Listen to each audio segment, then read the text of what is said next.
Bismillahirrahmanirrahim. Assalamu alaikum. Welcome to STEAM International.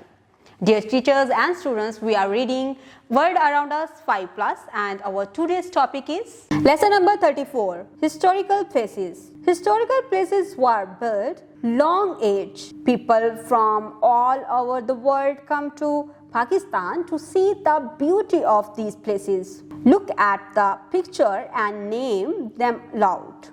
Lahore Fort, Lahore. Shalimar Bagh, Lahore. Pakistan Monument, Islamabad. Khyber Pass, KPK. Jahangir's tomb, Lahore. Rohtas Fort, Jhelum. Faisal Masjid, Islamabad. Minar-e-Pakistan, Lahore. Badshah Masjid, Lahore. Bab-e-Ziyarat, Quetta. Let us talk. Where is Lahore Fort located? In Lahore. What is monument in Islamabad card?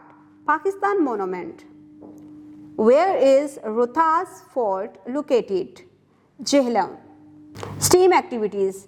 Help the children to try to build Minar-e-Pakistan using building blocks.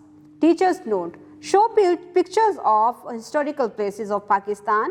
Help children recognize and name them. Explain that these places tell us about our history and culture. तो देखा प्यारे बच्चों, आज हमने कितनी आसानी से एक बहुत ही दिलचस्प टॉपिक को डिस्कस भी किया, बहुत से सवालात भी पढ़े और साथ ही साथ हमने बहुत ही दिलचस्प सरगर्मियां भी सर अंजाम दी हैं। उम्मीद करती हूँ आपने आज की इस वीडियो से बहुत कुछ सीखा होगा। मजीद सीखने और जानने के लिए हमारे साथ रहिएगा। मिलते हैं अगली वीडियो में, तब तक के लिए अल्लाह हाफिज़।